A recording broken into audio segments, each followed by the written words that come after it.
Нихуя себе. Нихуя, вот он, над головой, ёбаный в рот.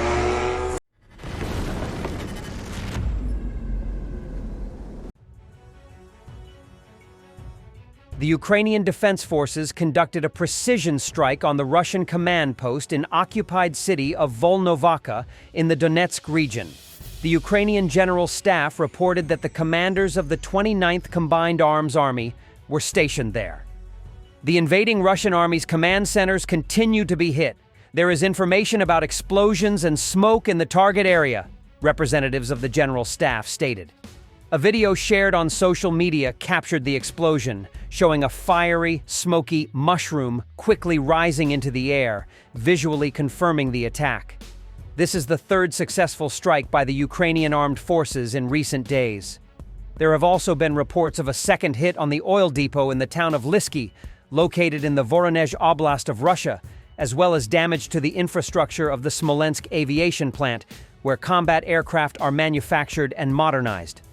Targeted and systematic combat work to enhance the effect of sanctions pressure on important targets of the Russian invaders will continue until the end of Russia's armed aggression against our country, representatives of the General Staff stated.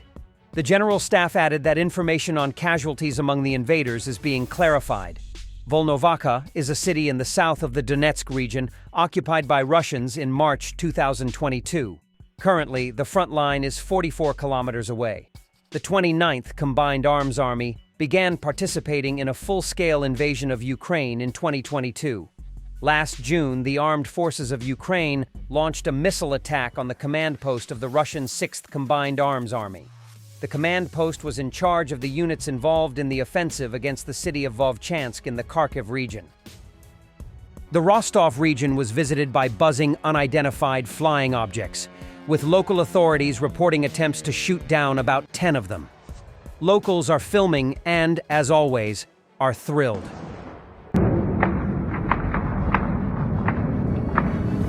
Это явно не салют.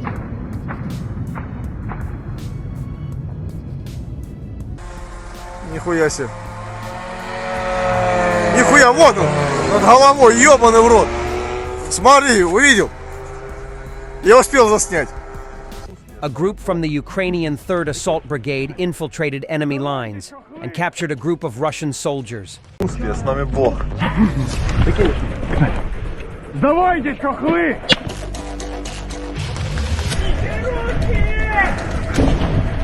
Вот, выходит.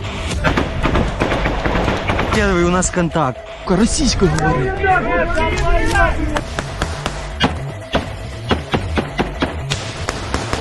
Працює третя штурма. Вітаємо на українській землі, хлопці. There are shocking revelations about Steven Seagal's role in the Russian-Ukrainian relationship. It seems Seagal is not just a Russian propagandist, but possibly something more than that. A soldier from Ukraine's defense intelligence, recently freed from captivity, recounted meeting Steven Seagal after the Olenivka terrorist attack. Andriy Turas had been defending Ukraine since 2014, joining the Azov regiment at that time. When the full-scale invasion began, he was in Kyiv and joined Azov's territorial defense unit.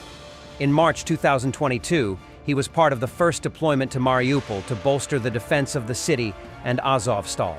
The soldier added that Seagal described himself as a volunteer from an international community aiming to help repatriate prisoners to Ukraine. However, Tricia emphasized, Seagal's rhetoric was distinctly propagandistic. I speak English fluently, so I spoke with him one-on-one without a translator. He asked me if I wanted to return home and what I thought about the Ukrainian terrorist attack. I told him I believed it wasn't a Ukrainian missile, but a pre-planted bomb. After that, I was taken to solitary confinement as punishment. They beat me severely, targeting my legs and body. After leaving Azovstal, he was captured and held in Russian captivity for 2.5 years. From Mariupol, Tritia, Taras's nickname, and other prisoners were transferred to the Olenivka prison colony. On the night of July 29, 2022, an explosion occurred in one of the barracks holding Ukrainian prisoners of war. Ukraine classified the incident as a terrorist attack. According to the Prosecutor General's office, Over 50 people were killed, and at least 140 were injured.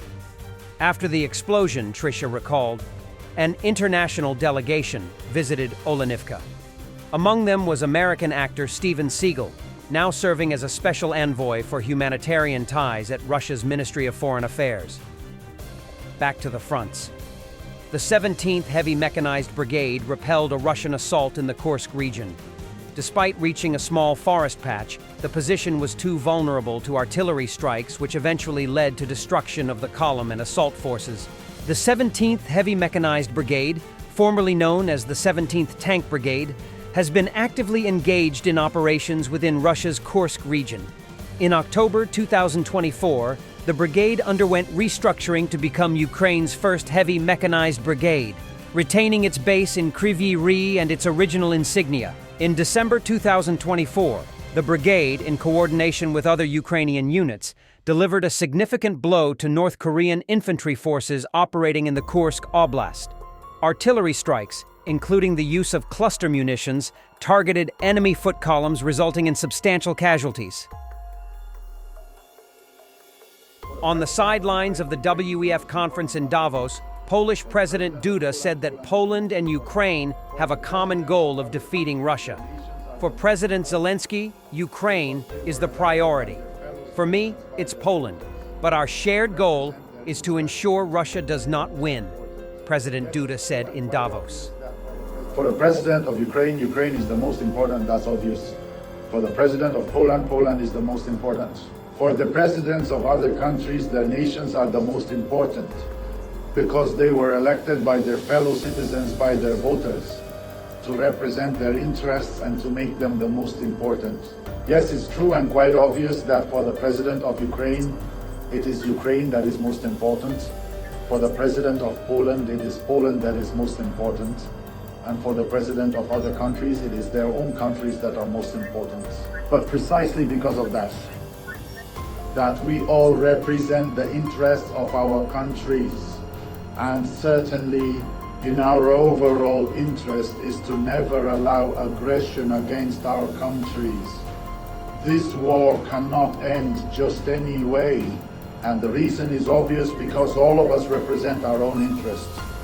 And precisely because all of us represent our individual interests, it is in the interest of all of us, it is our general interest, to never allow aggression on our countries. And that is why it is not individual how this war ends. And that's why I will tell you one thing from the perspective of my country, Poland. As I see its interest, it is obvious that this war cannot end in a victory for Russia. Thanks for watching, and don't forget to subscribe. Also, if you want to support Warthog Defense, please become our member and get early access to new videos, exclusive members-only videos, and become administrator in comment section. The membership link is in the description. Rescues every day. We had a guy last week, it's 6 rescues in 6 days. You know, he's doing the job every day.